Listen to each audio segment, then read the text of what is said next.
Hoje nós estamos dando início a mais um programa onde vai conversar, dialogar com os jovens.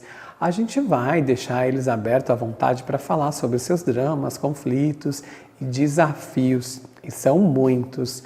O programa de hoje conta com a participação dos alunos da DOT, essa entidade social aqui de Sertãozinho que faz um trabalho excelente. Portanto, a partir de agora, eu convido vocês para um papo reflexivo, um diálogo construtivo e, como eu disse, aprenderemos juntos. Neste bloco, a gente vai falar sobre o mercado de trabalho. Os jovens hoje em dia têm vários desafios, dentre eles, conciliar a rotina do trabalho e também a vida de estudante. Para falar mais sobre esses assuntos, já estão aqui com a gente os alunos da DOT, como eu já disse em algum momento aqui do programa. Queria começar ouvindo o meu amigo João sobre isso. Como que é para você conciliar essa vida aí do seu trabalhando, estudando? Diga. É uma rotina assim, Tá ligado? Pode falar. uma rotina bem puxada, né? Porque a gente tem que estudar à noite, trabalhar de dia. E acaba que muitas vezes a rotina fica muito cansativa por causa dessas coisas. E como que você avalia isso? Você acha que tinha que ser como? Ter uma melhora, de repente, na organização dos estudos? Como que é isso para você? Assim, é necessário, né? Para o nosso desenvolvimento. Também a gente está chegando à fase adulta também. Então essas coisas são necessárias. Queria saber da Lara. Lara, como que você tem feito para ensinar para a gente? Bom, pra mim eu acho que é bem difícil conciliar essas coisas, né? Porque a gente tem que estudar, tem que trabalhar e ainda tem, às vezes, dever de casa pra fazer. E eu acho que se fosse pra indicar uma melhor, assim, eu falaria que dever de casa é só pra ficar na escola, entendeu? Não seria dever pra casa. Passar atividade e ficar só na escola, porque às vezes a gente quer fazer uma coisa diferente também no dia a dia e não dá tempo, porque é muita coisa pra fazer, mas a gente tem que se organizar, né? E no meio a tudo isso tem um monte de questões também, né? Pessoais, né? Do trabalho, como você disse. Ô Lara, como que você administra isso no seu dia a dia? Você consegue ter uma agenda simples, assim, de tal hora para tal coisa, tal hora para tal coisa? Bom, pra mim acho que é bem fácil, porque de semana geralmente eu não saio muito. Então de manhã eu trabalho e depois de tarde eu vou pra escola. Eu volto 6 horas e o resto do dia eu fico mais de boa, assim. Perfeito. Será que o Felipe também fica de boa? Felipe, conta aí pra gente. O que você tem feito para pensar nesses assuntos?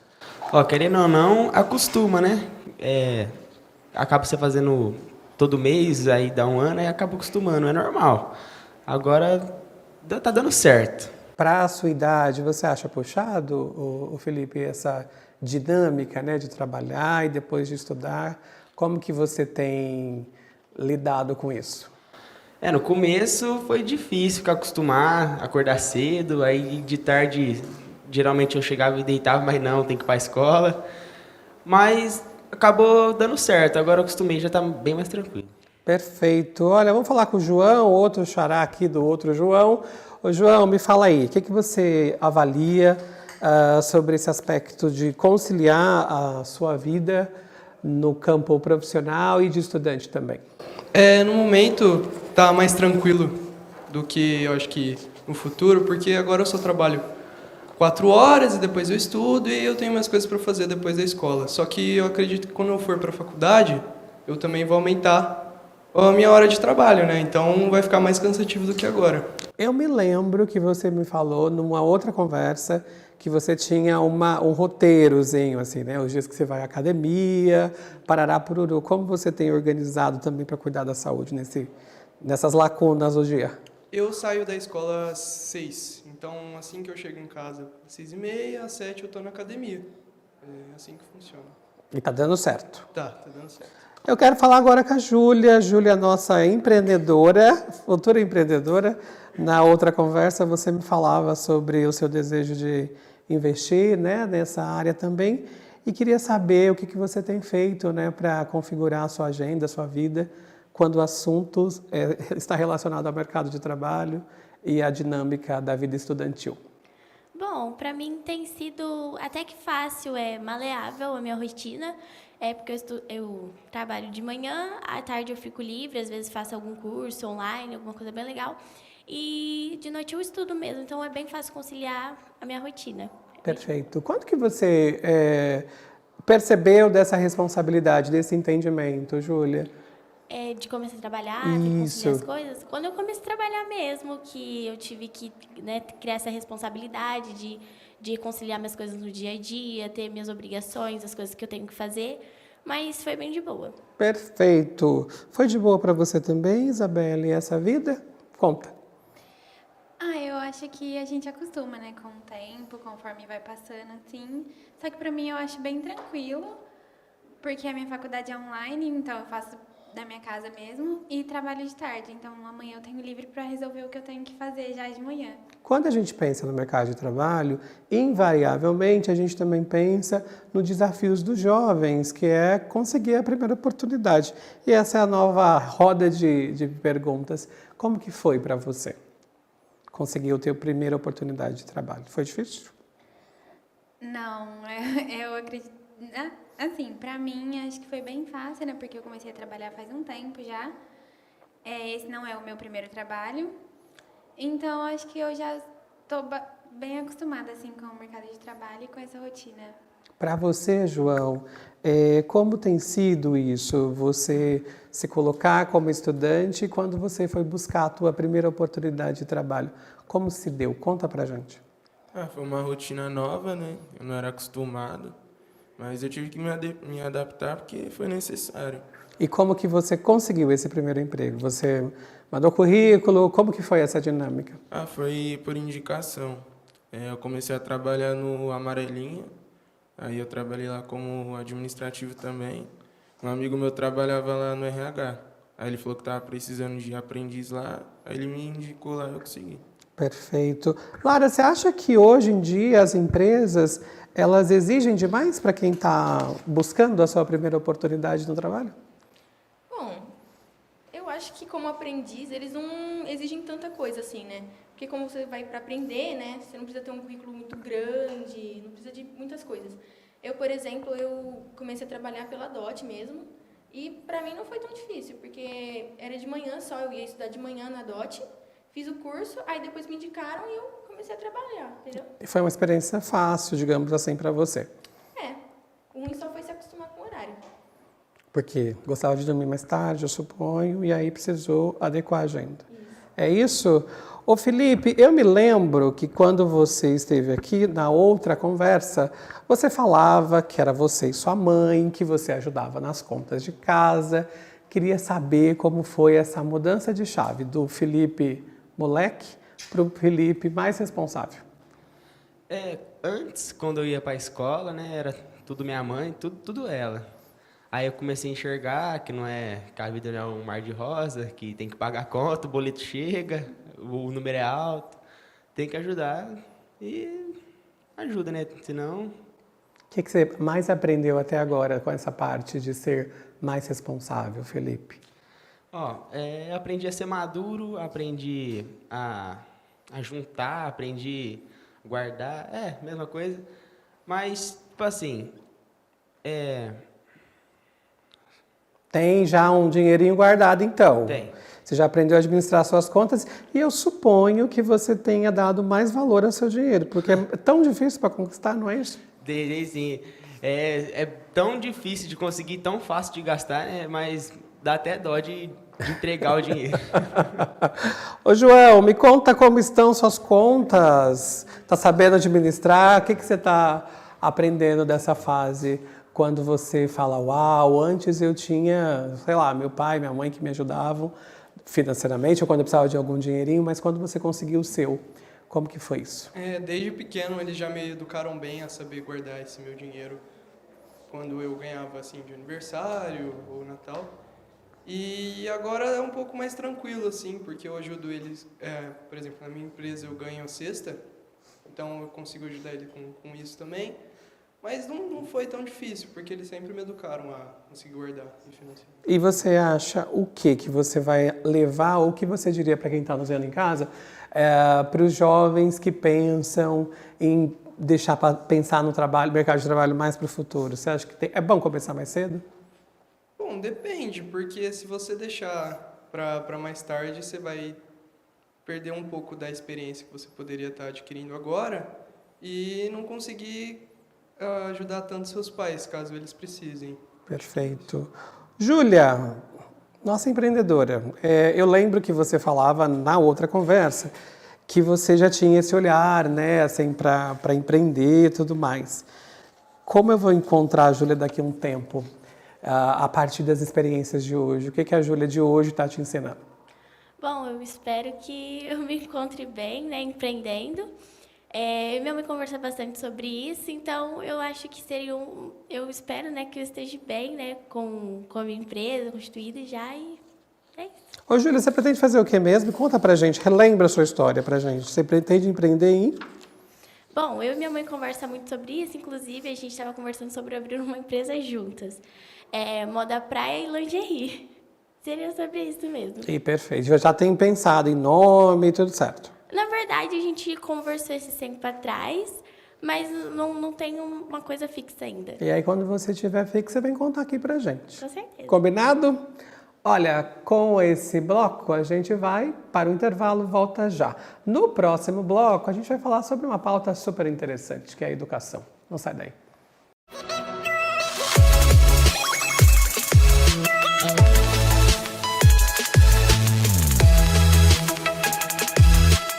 Como vai? Eu sou o Douglas Barbosa, procurador aqui na Câmara Municipal de Sertãozinho. E agora nós vamos falar um pouquinho sobre as sessões ordinárias aqui de nossa Casa de Leis. As sessões ordinárias ocorrem no plenário aqui da Casa. E é por ocasião delas que é possível se observar mais detalhadamente os trabalhos do Legislativo Municipal. Aqui na Câmara Municipal de Sertãozinho, as sessões ordinárias têm 4 partes. O pequeno expediente, que se destina à leitura de documentos recebidos pela Câmara e também à leitura das proposições apresentadas pelos vereadores. A ordem do dia, na qual se pode observar o exercício da atribuição mais conhecida, mais característica do Poder Legislativo, que é a criação de normas, de leis. Nessa parte da sessão, há os debates e as votações dessas leis.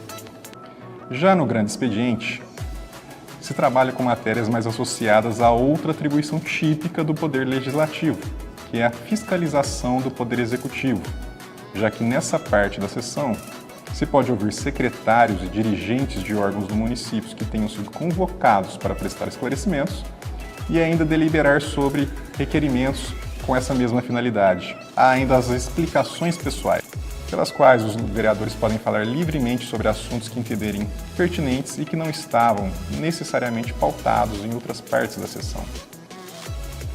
Você pode acompanhar as sessões ordinárias aqui da Câmara Municipal de Sertãozinho pela TV Câmara, na TV ou no YouTube, ou ainda presencialmente no plenário da Casa de Leis. Isso às segundas e terças-feiras, às 18 horas. Fica o convite, compareça.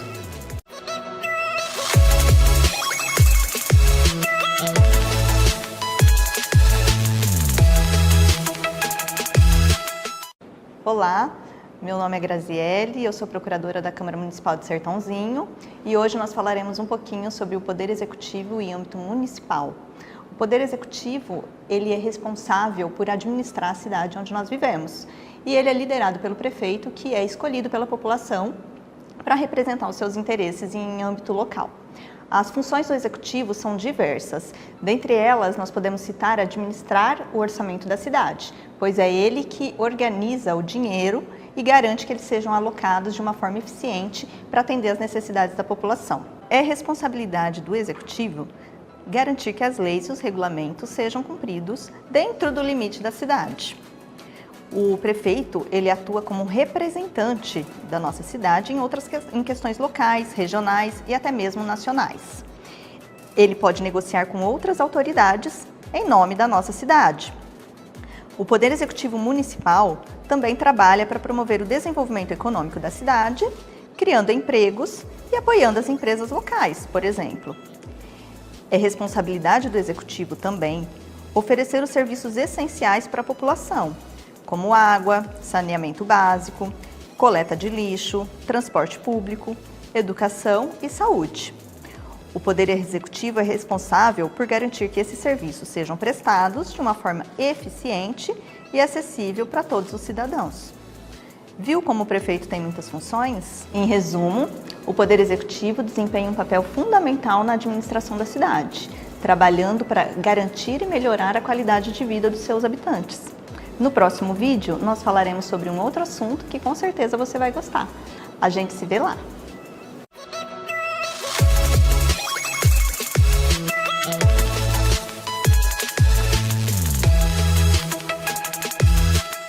Olá, meu nome é Lívia Moura e eu sou diretora administrativa da Câmara Municipal de Sertãozinho.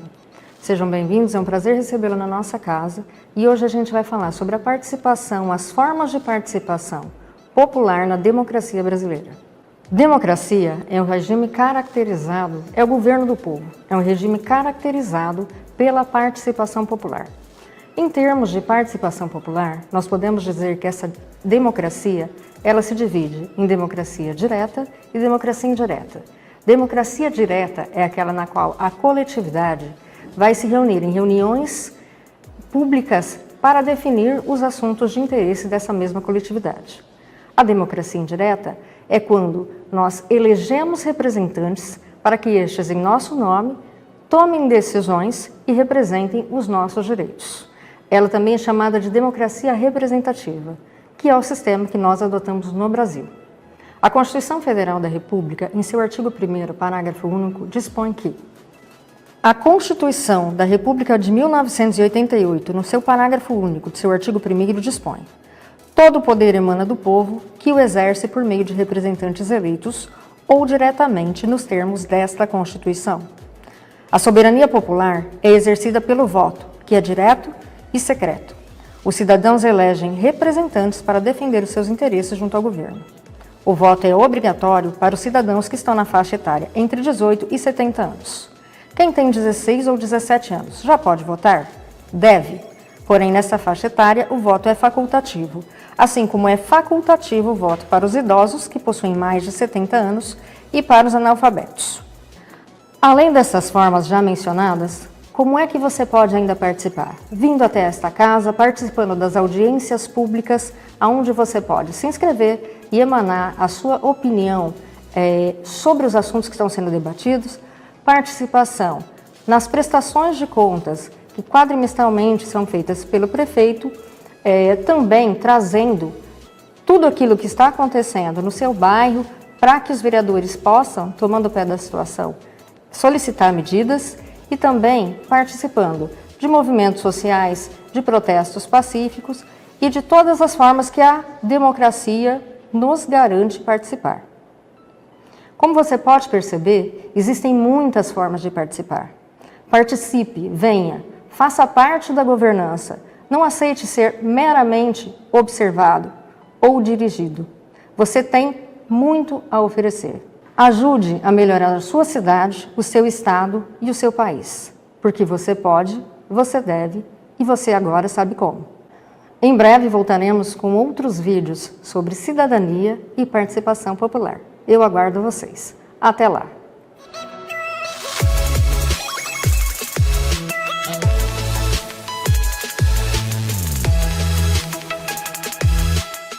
O Brasil tem diversas lacunas a serem preenchidas quando a gente pensa em educação, do ensino básico até o ensino superior. Ser estudante no Brasil é um desafio e essa galerinha aqui sabe muito bem o que é esse desafio. Ô Felipe, eu queria começar perguntando se você tivesse a oportunidade de mudar alguma coisa na educação hoje, o que você mudaria? Na educação, mais para o aplicativo escolar do governo. Geralmente, na escola, as professoras costumam pegar no pé, costumam, tipo assim, puxar seu pé para fazer a lição, tentar aprender. Já o aplicativo, ele, sabe, se tem gente que mesmo nem lê, aperta e fala, envia, acaba não aprendendo e nem se esforçando direito. E você, João, se tivesse a oportunidade de fazer uma análise sobre educação, qual você acha que é um ponto positivo e um ponto negativo?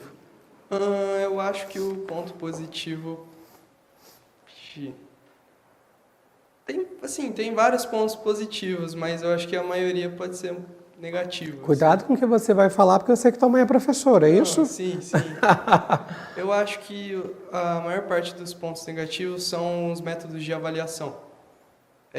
Prova, lição, porque hoje em dia a internet é algo bem mais maior, né? que antigamente. Então, fica mais fácil de você encontrar informação, por exemplo, com as inteligências artificiais. Então, o método de avaliação hoje em dia é bem mais fácil de colar, esse tipo de coisa. Então, eu acredito que um ponto negativo hoje em dia seria o método de avaliação.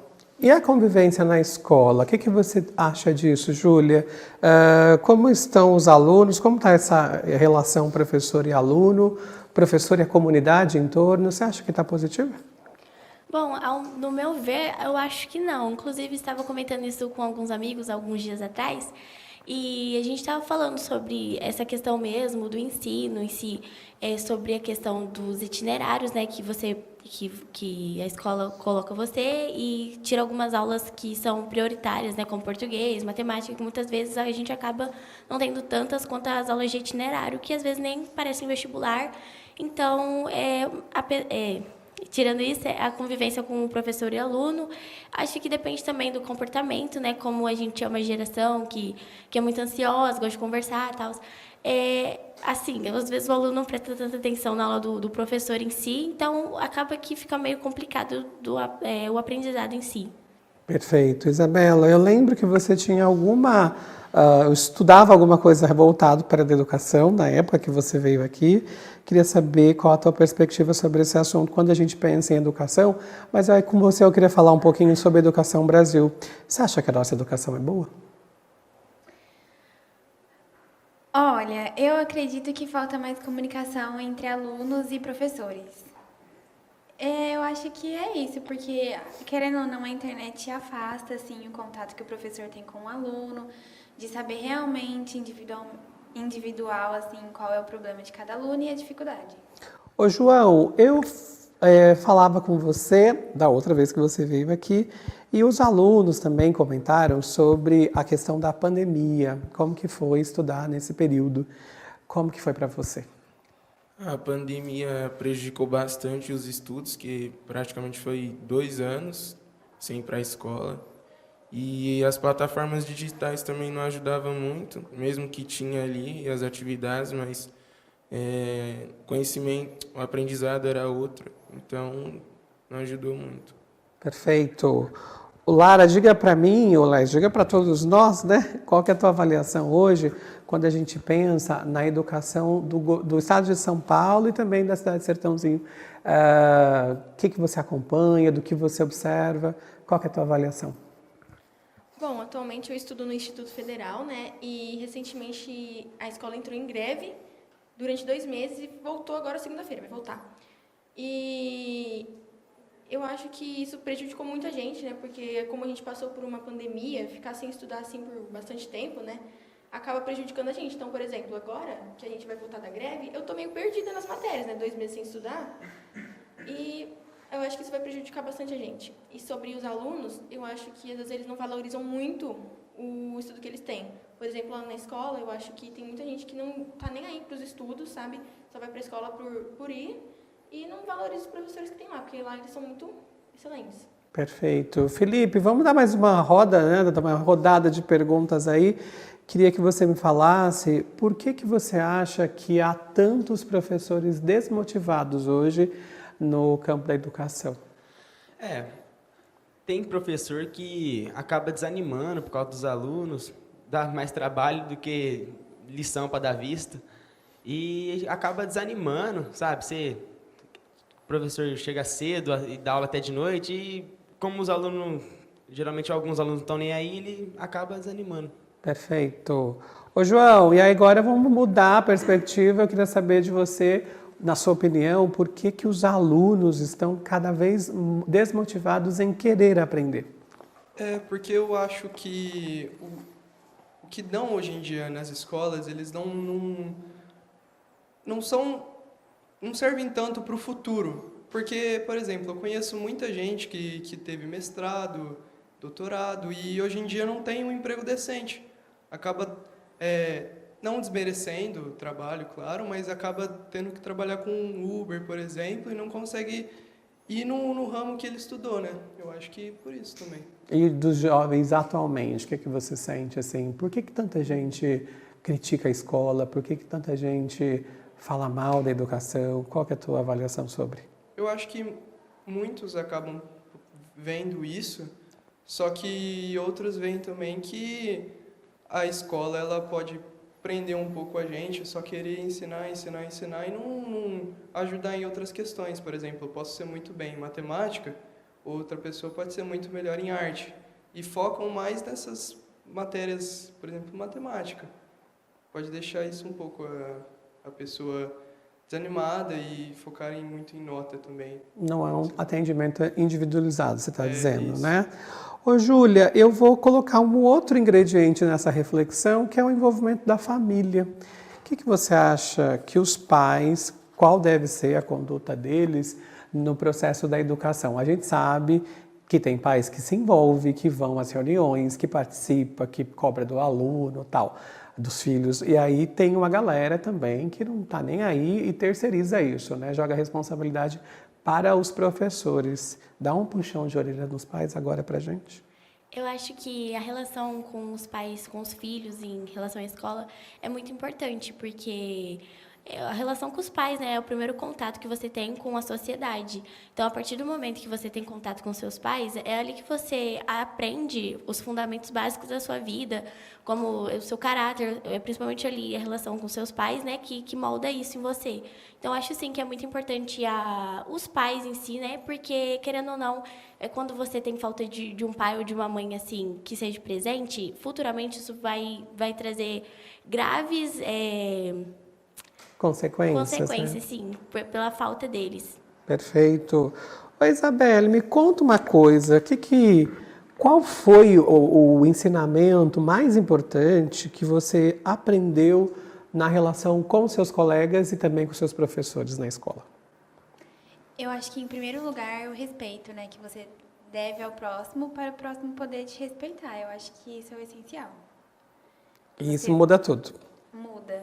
A forma que você trata o seu colega é a forma que ele vai te tratar. Então, eu acho que o respeito vem em primeiro lugar. Vou te deixar numa situação extremamente embaraçosa. Me cite 5 professores que marcaram sua vida. Nossa. A primeira foi a Hermínia, que ela me acompanhou desde do primeiro ano ao 5º do ensino fundamental. E ela era a mais brava e eu amava ela. A segunda... Ai... Foram muitas, assim? Não, né? Eu nem lembro. Cita mais uma, então, pelo menos. Uma que te marcou no ensino médio, pelo menos. Mais uma? Um professor. Então, essa foi no ensino fundamental Tá. também, que foi a Shirley, que hoje ela é diretora do Quarupi. Ela é ótima também, foi ela que me ensinou matemática, que não entrava na minha cabeça. E eu só aprendi a partir do momento que eu comecei a ter aula com ela. Perfeito. João, cita aí um professor que mudou sua vida. Vamos falar bem deles agora. A gente fez algumas observações ruins. Que me fala... Você se lembra o nome da tua primeira professora, teu primeiro professor? Ixi, não. Tá, mas me conte um que marcou para você, que foi simbólico. Um professor do 3º ano que me ensinou a ler e escrever. Acho que foi um professor bem marcante na minha infância. O que de mais valoroso ele te ensinou? Além das questões de você saber escrever e tal. Ele era professor de português. Então, tipo, ele foi me ensinando bastante, tipo, sobre leitura, livros, a literatura em si. Aí ele que abriu meus olhos nessas questões. Perfeito. Lara, vamos fechar com você. E aí eu queria saber, assim, da sua avaliação de um professor importante que tenha marcado sua vida. Se você se lembrar o nome dele, vai ser maravilhoso, porque assim a gente tem um registro e valoriza o trabalho dele também. Bom, eu não lembro quando eu comecei a ter aula com esse professor, mas foi no ensino fundamental. Acredito que tenha sido no 8º e 9º ano. Ele chama Rodrigo. Ele foi meu professor de matemática e ele foi uma das pessoas que mais me incentivou, né, a participar das Olimpíadas, de começar a estudar mesmo. E com ele, assim, eu aprendi bastante coisa. Ele foi um professor muito importante para mim. É o Rodrigo Maltão, esse, que dá aula, acho que no Zanuto Desidério hoje. É esse mesmo. Ele é professor da rede, né? Ele continua dando aula, né? Isso. Vou te confessar uma coisa, ele me deu aula também. E com isso encerramos esse bloco, vamos para o intervalo. No próximo bloco a gente vai discutir sobre Sertãozinho, do futuro e política.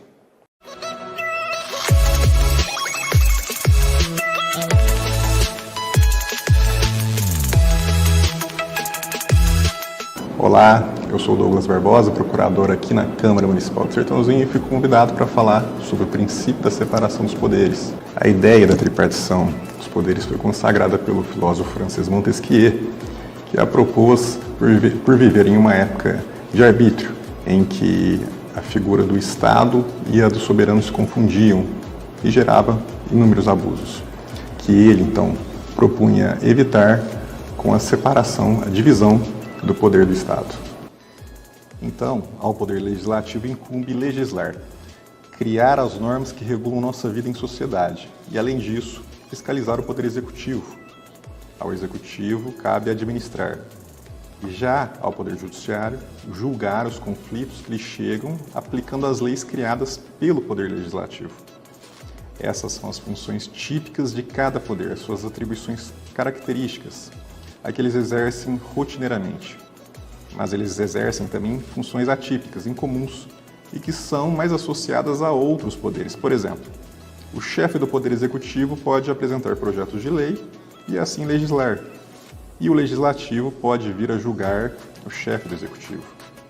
Com isso, se pretende controlar o poder pelo próprio poder, evitando assim abusos no seu exercício.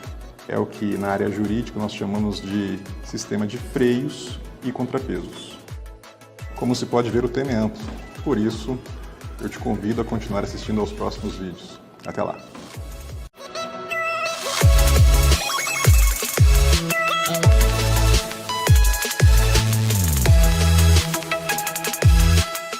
Olá, meu nome é Graziele, eu sou procuradora da Câmara Municipal de Sertãozinho e hoje nós vamos falar um pouquinho sobre o Poder Judiciário, que é um dos 3 poderes ao lado do Legislativo e do Executivo. A principal função do Judiciário é interpretar a lei e aplicá-la ao caso concreto. Isso significa que quando um problema chega até o juiz, ele deve ver qual a lei que se aplica para resolver aquele caso e aplicá-la para decidir quem está certo e quem está errado. O Judiciário, então, ele atua como mediador a fim de proferir uma decisão imparcial com as partes envolvidas. Após tomar a decisão, o Judiciário também deve garantir que ela seja cumprida. Outra função importante do Judiciário é proteger os direitos individuais e garantir que eles sejam respeitados. Isso inclui os direitos fundamentais, como a liberdade de expressão, liberdade de religião e direito à propriedade, dentre outros. O Judiciário também desempenha um papel crucial na fiscalização dos outros poderes de governo, garantindo que eles atuem dentro dos limites da lei e respeitem os princípios constitucionais. Isso inclui, por exemplo, revisar se as leis aprovadas estão de acordo com a Constituição Federal. Em síntese, o Poder Judiciário desempenha um papel fundamental na administração da justiça e na proteção dos direitos individuais, garantindo que a lei seja aplicada de uma forma imparcial para todos. No próximo vídeo, nós falaremos sobre um outro assunto e a gente se vê lá.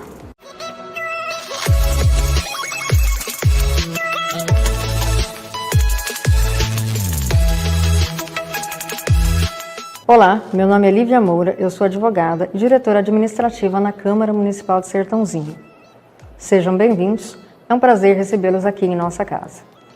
Nos vídeos anteriores, nós já conversamos sobre os poderes, sobre como eles funcionam, sobre a participação popular na democracia brasileira e seus diversos instrumentos.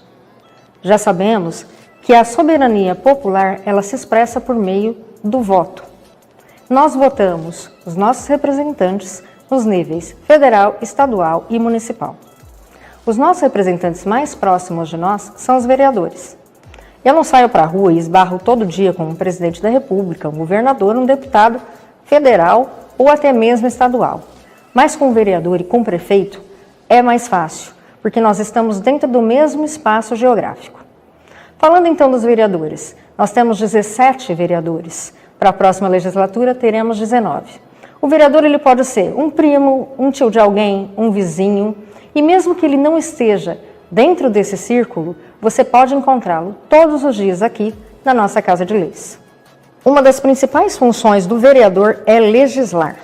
No entanto, o vereador também tem o papel de fiscalizar o Poder Executivo, acompanhando as ações e políticas públicas desenvolvidas pelo prefeito e seus secretários. Essa função de fiscalização é muito importante, pois permite que o vereador exerça um controle sobre as atividades do Poder Executivo, garantindo que a administração esteja agindo de acordo com as leis e com as necessidades da população. E você pode colaborar com o seu representante. Você pode vir até aqui à Câmara Municipal, nós estamos prontos para recebê-los de segunda a sexta-feira, das 9 às 17 horas.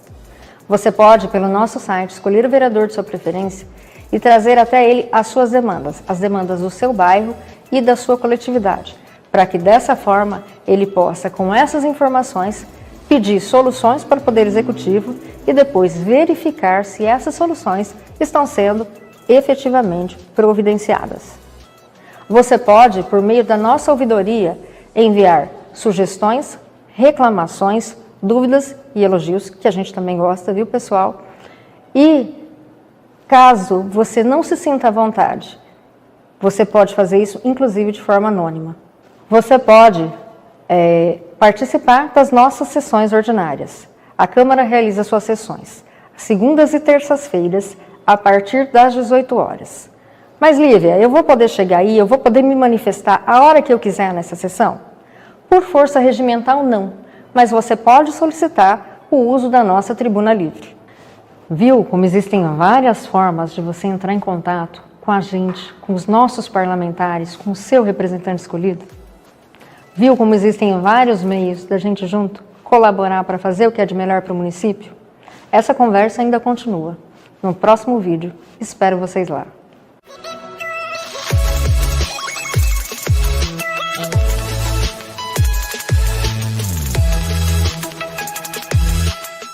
Atire a primeira pedra quem nunca criticou a política, falou mal dos políticos. Mas um fato necessário é preciso pensar sobre política. Às vezes a gente deixa esse assunto de lado e esquece que é a partir da política que tudo muda. No bloco agora, nesse bloco, a gente vai falar sobre isso e mais do que isso. A gente vai refletir questões para a nossa cidade, a Sertãozinho do futuro. E aí eu quero começar com a Lara. Lara, vamos começar primeiro falando sobre política. Você gosta do assunto? Você se inteira sobre? Bom, não é que eu não tenho muito interesse, mas eu só não participo muito dessa bolha, né? Só que eu acho que é muito importante a gente pensar nesse assunto. Se antenar nesses assuntos, né? Porque é sobre a gente, sobre todo mundo, não é sobre só você, entendeu? Então, se um político ele parece bom para você, você tem que ver se ele é bom para todo mundo, né? O que ele vai fazer de bom para o povo? Para o coletivo, você está dizendo, né?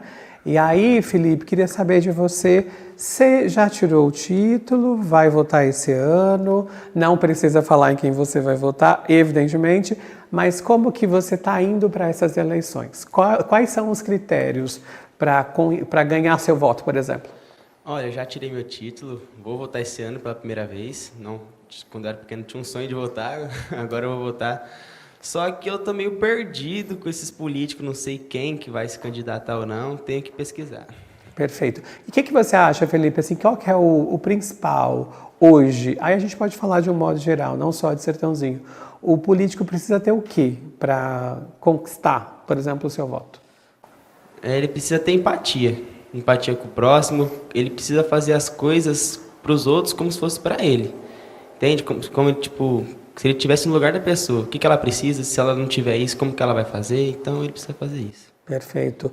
Ô, João, queria saber se na sua casa vocês discutem sobre política em algum momento, no jantar, vendo uma partida de futebol. Tem esse tipo de discussão na sua casa? Nem sempre a gente fala mais sobre futebol mesmo, mas de vez em quando a gente acaba falando sobre política, sim. E as reflexões são boas? São boas, sim. Qual que é o critério que você acha que um político precisa, que vai ter um peso na sua vida, por exemplo? Eu acho que ele precisa saber colocar o nosso país, né, falando do Brasil, em uma etapa maior, ser bem conhecido também. E não ficar tipo, acho que é meio impossível, mas não ficar direcionando o dinheiro, por exemplo, para outros lugares ou coisas assim. Saber usar de forma assertiva Sim, esse recurso. Sim. É isso, né? Júlia, quero ouvir você agora e queria entender um pouco pela perspectiva de vocês jovens, se você tivesse oportunidade de representar todos esses jovens e pudesse dizer para os políticos assim, nós jovens queremos tarará. O que seria esse tarará? Vixe, não sei. Deixa eu ver. Vocês se sentem assim afastados de algumas questões, por exemplo, ensino profissionalizante? Você acha que o jovem na sociedade, de um modo geral, é observado pelos grandes políticos? Geralmente não, né? Como no fato da educação, às vezes a gente não é muito visto, né? Por conta da falta, às vezes, de algum recurso, né? Para a gente conseguir gerir melhor a nossa educação em si. Então, eu acho que seria mais virado para isso mesmo. Perfeito. E aí eu quero saber da Isabela agora. Isabela, se você tivesse a oportunidade de ser prefeita de Sertãozinho e tivesse a oportunidade de olhar para os jovens de Sertãozinho, o que você faria? A maioria dos jovens, assim, eles precisam de educação, primeiro, para expandir para o mercado de trabalho, para conseguir expandir a mente, né? Então, eu acho que eu olharia mais para a educação mesmo dos jovens de hoje em dia, tiraria essa coisa de tecnologia, porque eu acho que não está ajudando, e é isso. Perfeito. Ô João, e você? Agora a gente está falando não só para os jovens de Sertãozinho, mas a gente está falando para os jovens do Brasil. Se você tivesse a oportunidade de ser presidente do Brasil e você pudesse mudar alguma coisa para os jovens, o que você faria? Eu investiria mais na educação, que é uma coisa muito importante no desenvolvimento dos jovens e adolescentes para a fase adulta. Perfeito. Agora a gente vai para a Lara e a gente muda a chave, né, como diria meu amigo Arthur Neves, para falar sobre a Sertãozinho do futuro. Nós estamos agora, 2024, com um pezinho em 2025 já. Como você vê a cidade daqui 10, 15, 20 anos, Lara? Como eu vou te encontrar nesse período? Bom, daqui 10 anos eu espero já estar casada, espero estar bem financeiramente, né? Estar seguindo a carreira que eu quero seguir mesmo. Pelo menos estar com uma lojinha, né, de doce, que eu adoro cozinhar. Em Sertãozinho eu espero que melhore bastante, né? Porque é uma cidade muito boa de se morar, tem praticamente tudo que a gente precisa. E acho que eu não adicionaria mais nada na cidade, assim, para mim. Para você tá ótimo. Sim. Quando você diz assim, é uma curiosidade minha e do público também de casa, quando você diz assim, estar bem financeiramente, o que é estar bem financeiramente para você?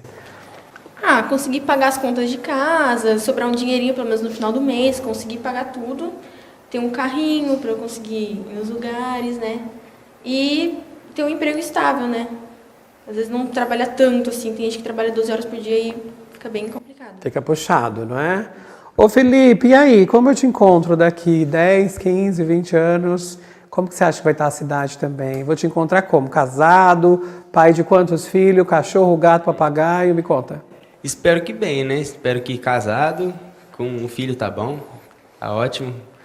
E Sertãozinho, não tem que reclamar de Sertãozinho. Sertãozinho tem tudo que você precisa, tem hospital, tem mercado, tudo quanto é canto, tem tudo. É uma cidade organizada, pela sua perspectiva, Isso. certo? Ô João, e você? O que você acha que vai ser de Sertãozinho daqui 10, 15 anos? E como eu vou me encontrar com você? Tipo, qual é o desenho que você está projetando para a sua vida? Eu espero estar bem financeiramente, assim como todo mundo. O emprego que eu vou fazer eu ainda não sei exatamente. Mas também ter minha casa própria, ter meu carro, estar casado, esse tipo de coisa. Em questão de Sertãozinho, eu não acho que seja uma cidade que vá mudar muita coisa, porque assim como eles disseram, a gente já tem tudo que precisa aqui. Claro, a gente pode acabar evoluindo em questão de colocar mais hospital, esse tipo de coisa, mas eu não acredito que a gente vá mudar tanto. Acho que seria isso. E você, Júlia? Eu sei que você vai ser a nossa empreendedora, você já virou a minha, pelo menos a minha empreendedora. Quero saber com quantas lojas de vendas de biquíni eu vou te encontrar daqui 10, 15 anos. Eu não sei, né? Mas espero que com umas 2 aí já tá bom. Você acha que Sertãozinho vai estar muito diferente do de hoje? Assim, acho que não. Eu espero que a cidade esteja bem, né? Porque aqui é um bom lugar. Mas espero que continue da mesma forma que está, porque para mim tá muito bom. Tá tudo certo? Sim. Para você. E para você, Isabela? Como eu te encontro? Casada. Com quantos filhos? Com um filho só. E eu quero estar muito bem, mais que bem financeiramente, né? Se Deus quiser. E o que é estar bem financeiramente para você? Estar bem financeiramente para mim é eu poder ter tudo aquilo que eu quero, tudo aquilo que eu sempre sonhei e poder proporcionar isso à minha família, ao meu filho. Já tem nome esse filho? Tem. Como? Bernardo. Perfeito. E aí, João? A última palavra está com você. Como a gente vai se encontrar daqui 10, 15 anos? Quero saber... Vou te parar na rua e falar, João, lembra quando você me deu aquela entrevista na Câmara, tal? E aí você vai me falar, Orlando, então, aconteceu isso e hoje eu estou... Eu espero progredir, né, na vida, assim como todo mundo, ter minhas coisas, e é isso. E a cidade, como você... Sertãozinho é uma cidade boa, assim, só tem a progredir. Eu vejo, assim, que aqui é uma cidade boa, não tem muito o que reclamar. Perfeito. Valeu, viu? Compaixão. Zelo. Amor. Humildade. Respeito. Coerência. E muita empatia. Misturado a tudo isso, a gente vai chegar num sucesso só. A gente agradece as contribuições dos alunos que participaram desse programa especial. A gente também relembra que esse programa vai ser exibido aqui nas nossas plataformas de comunicação e, vez ou outra, nós convidaremos mais jovens para discutir sobre isso. A gente também agradece aos apoiadores desse projeto e aos professores que ajudaram a realizar esse lindo projeto. Então, um beijo para a Cibele, para a Dani, para a Cíntia, para a Fátima, para as meninas da ADOT. Os alunos fazem parte desse projeto, vocês ouviram em algum momento essa citação. E é isso. Levar essas informações, refletir sobre ela é um passo importante. Então, acompanhe nossas programações e as reflexões desses jovens constantemente. A gente precisa pensar no futuro. E eles são os nossos futuros. A gente se vê no próximo programa. Até lá.